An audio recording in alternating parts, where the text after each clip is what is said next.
I'm going to go over a 3-part strategy that you can use to make better adjustments during games. The reason that you want to make adjustments during games is because one mistake isn't bad. It's the way you react to that mistake where we can see trouble. If you react to the mistake by getting too frustrated over it, by beating yourself up and living in the past, we will see your performance drop, and the chances of you making another mistake increase. The same is true if you fail to make an adjustment. But something that can also happen, and something that I was talking to an athlete about last week, is that if you try to make an adjustment, sometimes you can overthink to where now you are overanalyzing and overthinking your mechanics. So we want to make an adjustment so that you don't keep making the same mistake again. But we equally don't want to overthink the adjustment. And that's what this strategy can help you do, or can help you avoid. So the first part of this strategy is you want to make a list of your most common mistakes. You're going to do this outside of a game, right? So you're going to sit down and you'll think, what are the most common mistakes that I make during a game? You might come up with a list of 3 to 5. You might come up with a list of 10. But you want to just get as detailed and specific as possible. What are the most common mistakes that you make? I really like going through this exercise with athletes because for the most part, we don't make as many mistakes as we think in terms of many different mistakes. A lot of the mistakes that you'll find that you make during games, they can fall into a certain number of categories. So first things first, make that list. The second part of this strategy is where you want to think about what is one simple adjustment that I need to make for each one of the mistakes. If I made this one adjustment, it would give me the best chance of fixing this mistake or not making the mistake again. Now, the truth is, there are a lot of different things that you could do to move on from mistakes, to fix mistakes, and to adjust from mistakes. The reason that you want to choose just one simple adjustment is because A, it's easier to apply during a game. You can't apply 3 different things during a game. And B, if you do try to apply 3 different things, or you try to think about 3 different things, or even more, that's where you invite in this overthinking.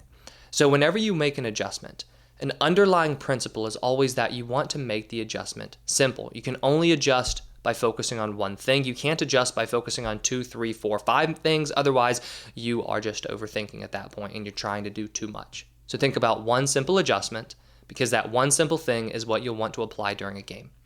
Now, the way that you use this is that you now have a list of your most common mistakes, and you have a list of the adjustments that you want to make for each one of those mistakes. Well, now during games, when you make these mistakes, you want to apply the adjustment. However, the exercise that we just went through was very logical, right? Rational, cut and dry, and sports are not like that, unfortunately, right? The game doesn't play out that way. You'll make different kinds of mistakes. Some adjustments won't work that day, right? The adjustment that you chose for that mistake, you might apply it and it doesn't work, and now you need to make a different adjustment. So the third part of this strategy is where you want to always remember to be flexible. The main idea behind this exercise and behind this strategy for making better adjustments is to make sure that you are trying to make adjustments, and also to make sure that you are making simple adjustments, because you just don't want to be overthinking, and you also don't want to overlook mistakes, because we have to make sure that we move on from mistakes in a positive and productive way. So with the be flexible part, this means, always go back to these mistakes and the adjustments that you've chosen for these mistakes. Apply those adjustments first.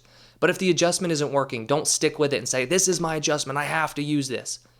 Try to think of a different adjustment during the game. But when you think of a different adjustment, use the underlying principle that I mentioned of simplicity. Try to choose one adjustment. Don't try to choose 2 to 3 new things to try at that point. Just use one. If you make a new mistake that is not on your list, that's fine, but still use that underlying principle. Think, what's the one thing that I need to do right now, or the one adjustment I need to make to give myself the best chance of playing well moving forward?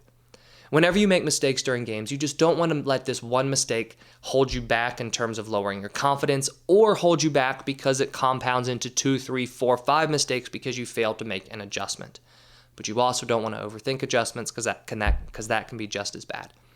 So what you want to do is you want to know what are the main adjustments you make, come up with some simple adjustments, one simple adjustment for each one of those mistakes, and then always remember to be flexible and focus on that underlying principle of simplicity when it comes to adjustments. I hope you enjoyed this video, and if you did, please hit that like button and subscribe if you haven't already. I put out new videos each week on sports psychology and mental training. And if you'd like me to cover any other sports psychology topic, please let me know in the comments below.